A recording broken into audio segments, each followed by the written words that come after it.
गुरुमुखो, इस जन्म में मनुष्य साधन करके अपने परलोक को सुधार करता है। नीच योनियों का शिकार बनने से अपने आप को बचा सकता है, इसलिए ही तो मनुष्य जन्म मिला है। परंतु साधारण मनुष्य इसकी कदर नहीं करते। बचपन और बुढ़ापे में कोई साधन नहीं हो सकता। कारण यही है कि बाल्यकाल में यह जीव मालिक की प्राप्ति के ज्ञान को समझ नहीं पाता। बुढ़ापे में शरीर साधन करने में असमर्थ होता है।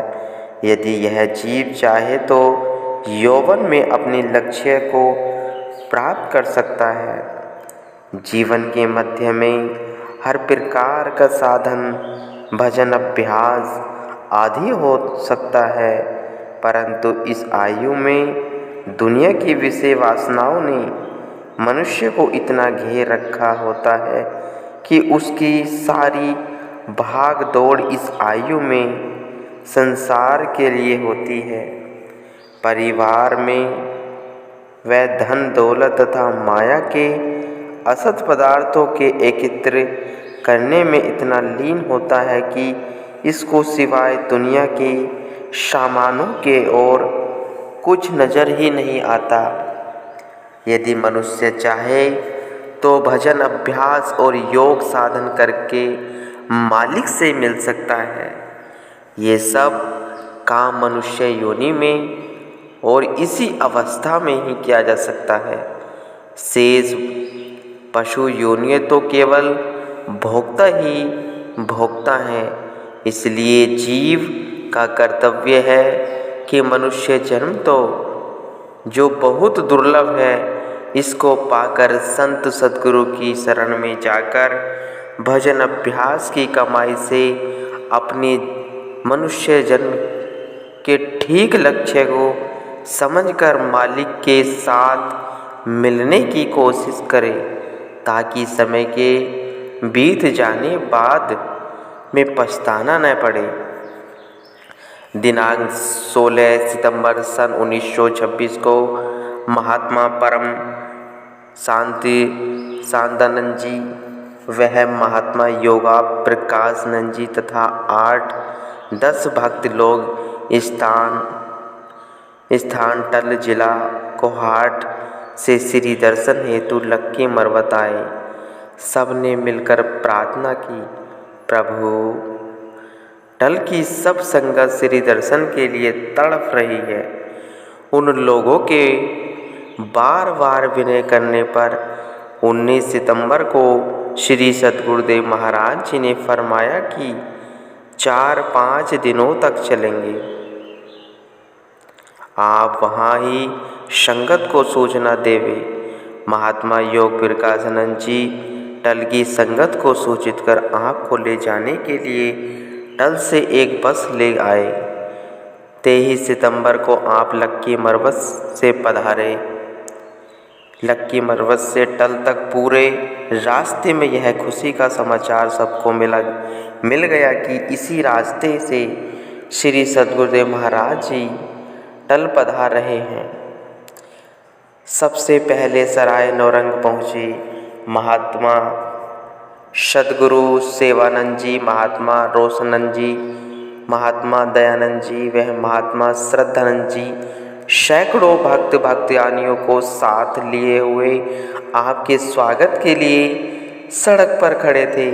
श्री पावन दर्शन पाकर गदगद होकर श्री चरणों में नौरंग सराय की नगरी को पवित्र करने की प्रार्थना की।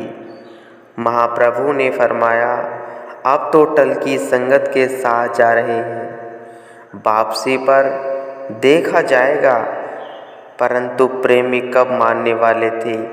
टल के भक्तों ने भी बहुत कुछ कहा कि अब हम श्री सद्गुरुदेव महाराज जी को टल ले जा रहे हैं, परंतु सराय नौरंग की संगत ने अपने प्रेमी के बंधन में आपको बांध ही लिया।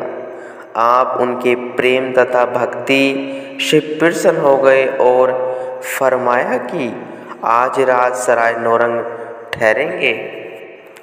लक्की मरवत से चलते समय कुछ टल की संगत, कुछ लक्की की संगत, कुछ पंजाब से आई हुई संगत, जिनकी संख्या लगभग 200 होगी, उन सबको रेलगाड़ी द्वारा बन्नू भेज दिया गया था, जो कि आपकी प्रतीक्षा में बन्नू बैठे थे। रात को सराय नौरंग ठहरने पर एक आदमी बन्नू भेज दिया गया और उन सबको वापस नौरंग बुलाया।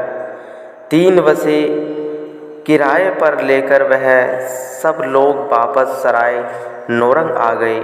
सराय नौरंग की संगत ने आपके साथ आई हुई संगत तथा कस्बा टहलाराम, सराय गंभीला आदि से आई हुई संगत का बहुत सत्कार किया। संगत को ठहराने के लिए सब लोगों ने अपने मकान खाली कर दिए। सराय नौरंग वालों को अपने शरीर की सुधि भी न थी। सबका यही ख्याल था कि ऐसा स्वर्ण अवसर न जाने फिर कब मिले, इसलिए सबने सेवा में एक दूसरे से बढ़कर भाग लिया। नौरंग की संगत का प्रगाढ़ प्रेम देखकर सब मन ही मन उनकी प्रशंसा करने लगे। सब लोगों के ठहरने के लिए मकान आदि का प्रबंध करने तथा उन्हें भोजन खिलाने में रात के 12 बज गए। फिर सब लोग जब श्री दर्शन के लिए पहुँचे तो श्री सद्गुरु महाराज जी ने सर्व संगत को बड़े प्रेम से निहारा। इसके बाद आपने अमृत वचन फरमाए, यह मानव शरीर जो मिला है जन्म जन्मांतरों के संचित कर्मों का फल है, यानी पूर्व जन्मों के पुण्य कर्मों की कमाई के फलस्वरूप मिला है। प्रारब्ध कर्म की साक्षात प्रतिभा यह शरीर है, अर्थात अपनी प्रारब्ध अवस्था अवश्य मिलेगी, सिवाय प्रारब्ध के लिए कुछ नहीं मिलेगा। भ्रम और अज्ञान के कारण इसे यह भासता है कि मैं पुरुषार्थ का भरण पोषण कर रहा हूँ। पूर्व जन्मों के कर्म अनुसार इस जन्म में शारीरिक निर्वाह के लिए प्रारब्ध से अधिक कुछ भी नहीं मिलेगा, इसलिए इच्छाओं की पूर्ति के लिए पुरुषार्थ करना निरर्थक है। गुरुमुखों, यह मनुष्य जन्म पूर्व जन्मों के संचित कर्मों का फल है। यह मनुष्य पूर्व जन्मों में जो भी कर्म करता है वह अगले जन्म के लिए प्रारब्ध बनती जाती है। जो पिछले जन्म में बोया है उसी का फल अगले जन्म में मिलेगा। यदि मनुष्य किसी वस्तु को प्राप्त करने के लिए पुरुषार्थ न करे और चाहे कि वह वस्तु उसे मिल जाए तो यह संभव नहीं है।